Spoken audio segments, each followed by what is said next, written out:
سکارا، حالانکہ لوگ نشے کے عالم میں نہ ہوں گے، ولکن عذاب اللہ شدید، اللہ رب العزت والجلال کا عذاب بڑا ہی سخت ہوگا، اس سختی والی عذاب کی وجہ سے لوگ نشے کے عالم میں معلوم ہوں گے۔ تو میرے بھائیوں، قیامت کا زلزلہ بڑا ہی خطرناک ہوگا، بڑا ہی وحشتناک اور دردناک ہوگا۔ اچھا، کیا قیامت کے دن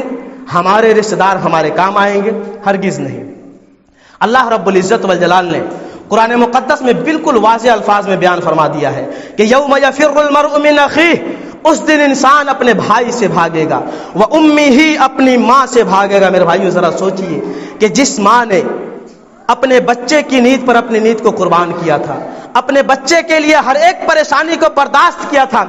کل قیامت کے دن وہی انسان اپنی ماں کو چھوڑ کر بھاگے گا، اور باپ، ماں اور بچہ جو دونوں کے اخراجات کو برداشت کرتا ہے اس کو چھوڑ کر بھاگے گا، وصاحبتہ، اور زندگی بھر ساتھ دینے کا وعدہ کرنے والی بیوی کو چھوڑ کر بھاگے گا، وبنیہ، اور قدم قدم پر ساتھ دینے والی اولاد کو بھی چھوڑ کر بھاگے گا۔ تو میرے بھائیوں، وہاں ایک انسان کی خواہش ہوگی، یہ ایک انسان یہ آرزو اور تمنا کرے گا کہ الہ العالمین تو میرے بھائی کو لے لے، مجھے چھوڑ دے، میرے باپ کو لے لے، مجھے چھوڑ دے، میری ماں کو لے لے، مجھے چھوڑ دے، میری بہن کو لے لے، مجھے چھوڑ دے۔ وہاں ہر ایک انسان اپنے فکر میں لگا ہوگا، ہر ایک انسان اپنے بارے میں سوچے گا، اپنے بارے میں فکر کرے گا۔ وہاں ایک انسان اپنے آپ کی حفاظت کے لیے، اپنے آپ کو بچانے کے لیے اپنا سارا کچھ، اپنا ہر ایک رشتہ دار کو، کنبے والے کو، خاندان کو، ہر ایک چیز کو داؤ پہ لگا دینے کے لیے تیار ہو جائے گا میرے بھائیوں، کہ ہم کسی طریقے سے بچ جائیں، اللہ رب العالمین کسی طریقے سے مجھے بچا لے۔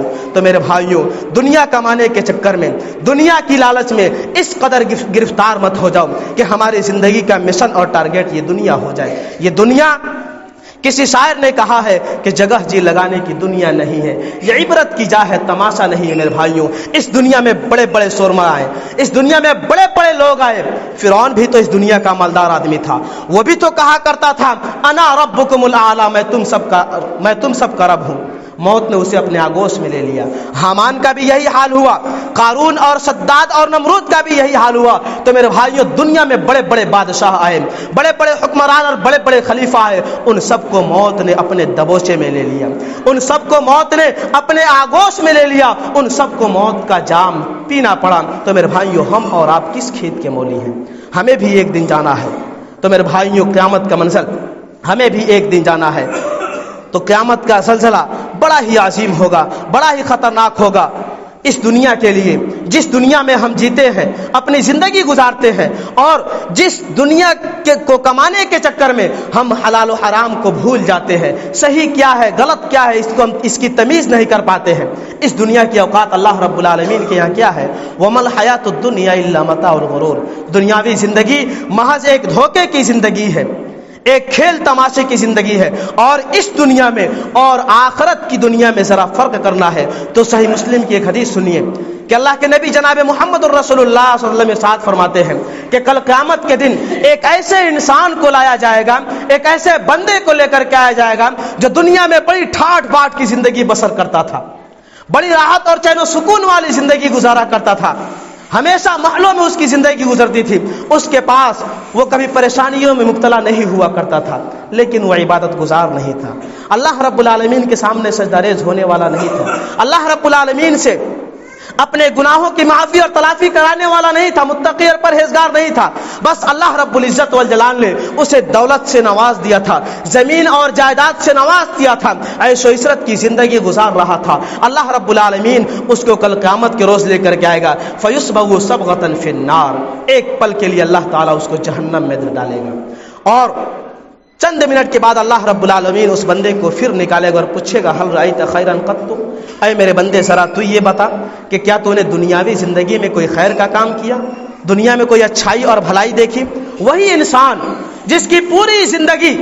عیش و عشرت میں گزری تھی، محلوں میں گزری تھی، بڑی ہی ٹھاٹ باٹ کی زندگی گزارا کرتا تھا، ایک پل جہنم میں جانے کے بعد وہ ساری چیزیں بھول جائے گا اور کہے گا کہ الہ العالمین میری پوری زندگی پریشانیوں میں گزری ہے، میری پوری زندگی مصیبتوں میں گزری ہے، میں نے دنیا کے اندر کبھی عیش و عشرت ہی نہیں دیکھی، میری پوری زندگی تکلیفوں میں گزری ہے۔ پھر اللہ رب العزت والجلال ایک ایسے بندے کو لے کر کے آئے گا جو بیچارہ غریب تھا، رہنے کے لیے مکان نہیں تھا، کھانے کے لیے کھانا نہیں تھا، اور فٹ پاتھ پہ زندگی گزارا کرتا تھا، لیکن یہ عبادت گزار تھا، متقی تھا، پرہیزگار تھا، اللہ رب العالمین کی عبادت کرنے والا تھا۔ اللہ رب العالمین ایسے بندے کو لے کر کے آئے گا، فَيُصْبَغُ صَبْغَةً فِي الْجَنَّةِ،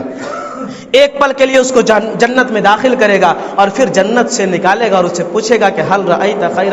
رأيت شرا قط، کہ میرے بندے ذرا تو یہ بتا کہ کیا تو نے دنیا میں کبھی کوئی برائی دیکھی؟ تجھے کوئی ایسی زندگی نصیب ہوئی جس میں پریشانی ہی پریشانی سے بھری ہوئی تھی، تکلیفوں سے بھری ہوئی تھی؟ وہ انسان میرے بھائیوں جس کی پوری زندگی تکلیفوں میں گزر گئی، فٹ پاتھ پہ گزر گئی، بیچارے کے پاس رہنے کے لیے مکان نہیں تھا، پہننے کے لیے کپڑا نہیں تھا، کھانے کے لیے کھانا نہیں تھا، ایک پل جنت میں جانے کے بعد وہ ساری چیزیں بھول جائے گا اور کہے گا کہ الہ العالمین میں نے اپنی پوری زندگی چین و سکون کے ساتھ گزاری ہے، میں نے اپنی پوری زندگی عیش و عشرت کے ساتھ گزاری ہے۔ تو ذرا اندازہ لگائیے میرے بھائیوں کہ اس دنیا میں اور اس دنیا میں کتنا ڈفرینس ہے، کتنا فرق ہے۔ تو میرے بھائیوں جس دنیا کے لیے ہم حلال و حرام ساری چیزیں بھول جاتے ہیں قیامت کو، آخرت کو، جنت کو، جہنم کو، قبر کے عذاب کو، ذرا اس دنیا کے بارے میں بھی سوچئے جو ہمیشگی والی دنیا ہے، یہ عارضی اور وقتی دنیا ہے، چند دن کی دنیا ہے۔ اس کے بعد حضرت اسرافیل علیہ السلام